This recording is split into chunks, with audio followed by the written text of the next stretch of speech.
السلام علیکم ورحمۃ اللہ وبرکاتہ۔ محترم سامعین، قبر کی پہلی رات کی 15ویں قسط پیش خدمت ہے، بغور سماعت فرمائیں۔ بسم اللہ الرحمن الرحیم۔ ملک الموت یعنی حضرت عزرائیل علیہ السلام، موت کی سختی اور نزع کی تلخی کے علاوہ ملک الموت اور اس کے مددگار فرشتوں کی ہیبت ناک صورتوں کا خوف ایک الگ کڑی منزل ہے کہ جس صورت میں وہ گنہگاروں کی جان نکالتے ہیں، ان کی ایسی ڈراؤنی صورت ہوتی ہے کہ بڑے سے بڑا طاقتور بھی ان کے دیکھنے کی تاب نہیں لا سکتا۔ کسی میں بھی ان کے دیکھنے کی سہار اور طاقت نہیں، جن سے عن قریب آدمی کو واسطہ پڑنے والا ہے، مگر آدمی ہے کہ اس سے غافل ہے، اپنی لذت و آرام میں مشغول ہے، کبھی سرسری طور پر یا دوسرے کی جان نکلتے دیکھ کر بھی اس کو کبھی خیال نہیں آتا۔ اس کے تعلق سے ایک واقعہ ہے حضرت ابراہیم علیہ السلام کا، کہ ایک دن حضرت ابراہیم علیہ السلام نے ملک الموت سے فرمایا کہ جس صورت میں تم نافرمان اور فاجر لوگوں کی جان نکالتے ہو وہ مجھے دکھاؤ۔ ملک الموت نے عرض کی کہ یا حضرت، آپ اس کے دیکھنے کی تاب اور سہار نہ لا سکیں گے۔ حضرت ابراہیم علیہ السلام نے فرمایا کہ نہیں، میں دیکھنے کی سہار رکھ سکوں گا۔ اس پر حضرت عزرائیل علیہ السلام نے عرض کیا کہ اچھا، آپ دوسری طرف منہ کر لیجئے۔ حضرت ابراہیم علیہ السلام نے دوسری طرف منہ پھیر لیا۔ اس کے بعد حضرت عزرائیل نے عرض کی کہ یا حضرت، اب دیکھ لیجئے۔ حضرت ابراہیم علیہ السلام نے جب ادھر دیکھا تو ایک بڑا کالا آدمی، جس کے بال بہت بڑے بڑے اور نہایت بدبودار کپڑے اور اس کے منہ سے اور ناک سے آگ کی لپٹیں نکل رہی ہیں۔ حضرت ابراہیم علیہ السلام کو یہ حالت دیکھ کر غش آ گیا۔ بہت دیر کے بعد ہوش آیا تو ملک الموت اپنی پہلی صورت میں تھے۔ حضرت ابراہیم علیہ السلام نے فرمایا کہ اگر فاجر و نافرمان شخص کے لیے کوئی دوسری آفت اور مصیبت نہ ہوتی تب بھی یہ صورت ہی اس کی آفت و مصیبت کے لیے کافی تھی۔ یہ فاسقوں، فاجروں، گنہگاروں اور نافرمانوں کا حال ہے۔ اب اللہ کے نیک اور فرما برداروں بندوں کا حال سنیے۔ اللہ تعالیٰ کے نیک اور فرما بردار بندوں کی روح قبض کرنے کے وقت وہ بہت ہی اچھی اور بہترین صورت میں حاضر ہوتے ہیں۔ حضرت ابراہیم علیہ السلام سے ہی یہ نقل کیا گیا ہے کہ انہوں نے پھر ملک الموت سے فرمایا کہ جس حال میں تم نیک بندوں کی جان نکالتے ہو وہ حال بھی دکھاؤ۔ تو انہوں نے دیکھا کہ ایک خوبصورت جوان بہترین نفیس لباس پہنے ہوئے اور خوشبو میں بسا ہوا سامنے موجود ہے۔ حضرت ابراہیم علیہ السلام نے فرمایا کہ مومن اور فرما بردار کے لیے اگر مرتے وقت اس صورت کے علاوہ کوئی بھی فرحت و خوشی کی چیز نہ ہو تو یہی کافی ہے۔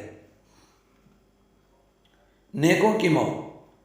حدیث شریف میں ہے کہ جناب رسول اللہ صلی اللہ علیہ وسلم نے فرمایا کہ اللہ تعالیٰ جب کسی بندے سے خوش ہوتے ہیں تو ملک الموت سے فرماتے ہیں کہ اے ملک الموت، فلاں بندے کی روح کو لے آؤ تاکہ میں اس کو راحت و آرام پہنچاؤں، اس کا امتحان ہو چکا ہے، میں جیسا چاہتا تھا وہ ویسا ہی کامیاب نکلا کہ اس نے میرے سب احکام کو پورا کر دکھایا۔ اس حکم کے بعد ملک الموت اس نیک بندے کے پاس آتے ہیں اور 500 فرشتے ان کے ساتھ ہوتے ہیں۔ ان میں سے ہر ایک فرشتہ اس بندے کو ایسی خوشخبری دیتا ہے جو اس سے پہلے کسی دوسرے نے ان کو نہیں دی۔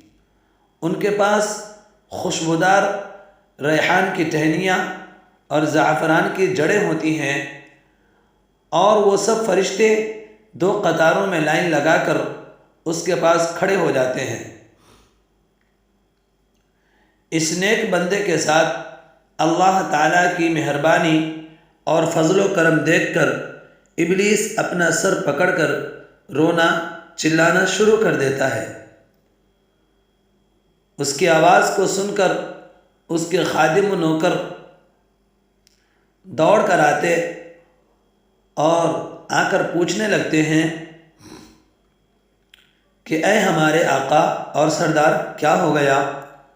وہ کہتا ہے کم بختو، دیکھتے نہیں یہ کیا ہو رہا ہے؟ تم کہاں مر گئے تھے؟ وہ کہتے ہیں اے ہمارے سردار، ہم نے اسے گمراہ کرنے کے لیے بہت کوشش کی، اپنا بہت مکر و فریب چلایا، مگر یہ گناہوں سے محفوظ ہی رہا اور ہمارے داؤ پیچ میں نہ آیا۔ ایک دوسری روایت میں ہے، حضرت تمیم داری رحمۃ اللہ علیہ کہتے ہیں کہ اللہ تعالی ملک الموت سے فرماتے ہیں تم میرے فلاں ولی کے پاس جاؤ اور اس کی روح لے آؤ۔ میں نے اس کا خوشی میں اور غم میں دونوں میں امتحان لے لیا، وہ ایسا ہی نکلا کہ جیسا میں چاہتا تھا۔ جاؤ اس کو لے آؤ تاکہ دنیا کی مشقتوں اور تکلیفوں سے اس کو راحت مل جائے۔ ملک الموت 500 فرشتوں کی جماعت کے ساتھ اس کے پاس آتے ہیں۔ ان سب کے پاس جنت کے کفن ہوتے ہیں، ان کے ہاتھوں میں ریحان کے گلدستے ہوتے ہیں، ہر ایک میں 20 رنگ ہوتے ہیں اور ہر رنگ میں نئی خوشبو ہوتی ہے، اور ایک سفید ریشمی رومال میں مہکتا ہوا مشک ہوتا ہے۔ ملک الموت اس کے سرہانے بیٹھتے ہیں اور فرشتے اس کو چاروں طرف سے گھیر لیتے ہیں اور اس کے ہر عضو یعنی جسم کے ہر حصے میں اپنا ہاتھ رکھتے ہیں، اور مشک والا رومال اس کی ٹھوڑی کے نیچے رکھتے ہیں، اور جنت کا دروازہ اس کی نظر کے سامنے کھول دیا جاتا ہے۔ اس کے دل کو جنت کی نئی نئی چیزوں سے بہلایا جاتا ہے، جیسا کہ بچے کے رونے کے وقت اس کے گھر والے طرح طرح کی چیزوں سے اس کا دل بہلاتے ہیں۔ کبھی اس کے حوریں سامنے کر دی جاتی ہیں، کبھی وہاں کے پھل، کبھی وہاں کے بہترین لباس، غرضے کے طرح طرح کی چیزیں اس کے سامنے کر دی جاتی ہیں۔ اس کی حوریں یعنی بیویاں خوشی میں آ کر کودنے لگتی ہیں۔ یہ سب نظارے دیکھ کر اس کی روح بدن میں پھڑکنے لگتی ہے، جیسا کہ پنجرہ میں جانور باہر نکلنے کو پھڑکتا ہے۔ ملک الموت اس سے کہتا ہے کہ مبارک روح، چل ایسی بیریوں کی طرف جن میں کانٹا نہیں، اور ایسے کیلوں کی طرف جو تو بتو لگے ہوئے ہیں، اور ایسے سائے کی طرف جو بہت گہرا اور وسیع ہے اور پانی بہہ رہا ہے۔ اور ملک الموت ایسی نرمی سے بات کرتا ہے جیسا کہ ماں اپنے بچے سے کرتی ہے، اس وجہ سے کہ یہ بات اس کو معلوم ہے کہ یہ روح اللہ تعالیٰ کے ہاں مقرب ہے، اور اللہ تعالیٰ اس روح سے خوش ہے، اس لیے وہ اس روح کے ساتھ نہایت لطف و محبت کے ساتھ پیش آتا ہے، تاکہ اللہ پاک اس بندے سے بھی خوش ہو۔ لہذا وہ روح بدن سے ایسی آسانی کے ساتھ نکلتی ہے جیسا کہ آٹے میں سے بال نکل جاتا ہے۔ جب روح نکل آتی ہے تو سب فرشتے اس کو سلام کرتے ہیں اور اس کو جنت میں داخل ہونے کی بشارت اور خوشخبری دیتے ہیں۔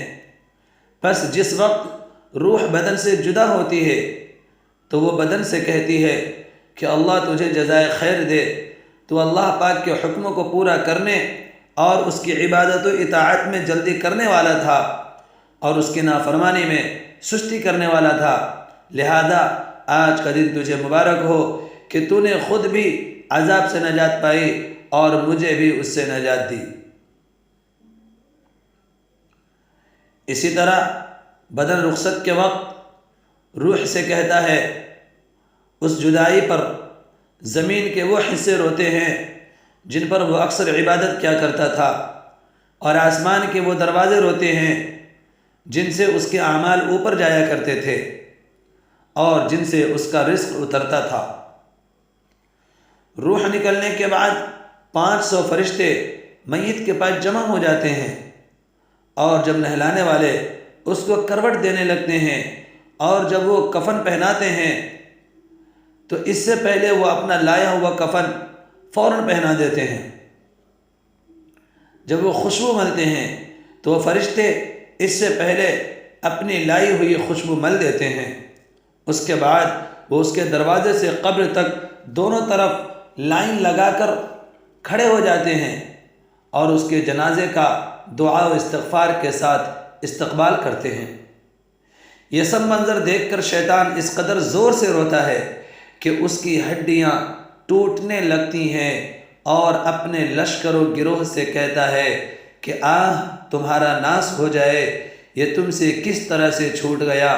وہ کہتے ہیں کہ ہمارے بادشاہ یہ معصوم اور بے گناہ تھا۔ یہ سب واقعات و حالات ہم کو اس دنیا میں نزع و موت کے وقت سے دکھائی نہیں دیتے۔ ہم ان باتوں کو پڑھ سن کر اور مرنے والے کی حالت دیکھ کر صرف سرسری طور پر خیال کر کے فوراً بھلا دیتے ہیں اور اپنے دل سے دور کر دیتے ہیں کہ بس اسی مرنے والے کو مرنا تھا، ہم کو کون سا مرنا ہے، ہمیں تو اسی دنیا میں رہنا اور مزے کرنے ہیں، تھوڑی دیر اور وقتی طور پر افسوس ہوتا ہے، پھر بس اس دن پتہ چلے گا جس دن ان واقعات سے دوچار ہونا پڑے گا۔ اس کے بعد جب حضرت ملک الموت اس کی روح لے کر اوپر جاتے ہیں تو حضرت جبرائیل علیہ السلام 70,000 فرشتوں کے ساتھ اس کا استقبال کرتے ہیں۔ یہ فرشتے اللہ تعالیٰ کی طرف سے خوشخبری دیتے ہیں۔ اس کے بعد جب ملک الموت اس کو عرش تک لے جاتے ہیں تو وہاں پہنچ کر روح سجدے میں گر جاتی ہے۔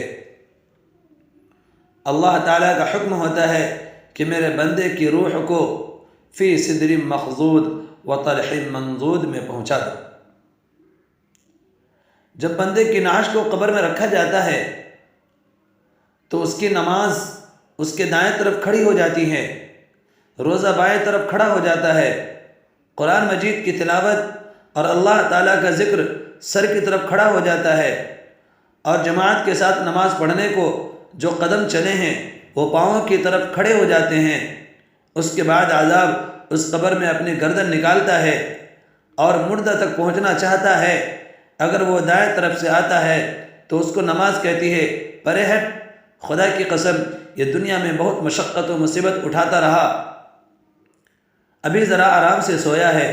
پھر عذاب بائیں طرف سے آنا چاہتا ہے تو روزہ اسی طرح سے اس کو ہٹا دیتا ہے۔ پھر وہ سر کی طرف سے آتا ہے تو تلاوت قرآن مجید اور ذکر الہی اس کو روک دیتے ہیں کہ ادھر تیرا راستہ نہیں ہے۔ غرض یہ کہ وہ جس طرف سے بھی آنا چاہتا ہے اس کو راستہ نہیں ملتا۔ یہ اس واسطے کہ اللہ تعالیٰ کے اس دوست کو عبادتوں نے جو اس نے اپنی زندگی میں دنیا کے اندر رہ کر کی تھی گھیر رکھا ہے، لہذا وہ عذاب عاجز و کمزور ہو کر واپس چلا جاتا ہے۔ اس کے بعد صبر جو ایک کونے میں کھڑا ہوتا ہے وہ ان عبادتوں سے کہتا ہے کہ میں تو اس انتظار میں تھا کہ اگر کسی طرف کی عبادت میں کچھ کمزوری ہو تو میں اس طرف سے ہمدردی کروں گی، مگر الحمدللہ تم نے ہی مل کر اس کو دفع کر دیا، لہٰذا اب میں اعمال تلنے کے ترازو میں اس کے کام آؤں گی۔ محترم سامعین،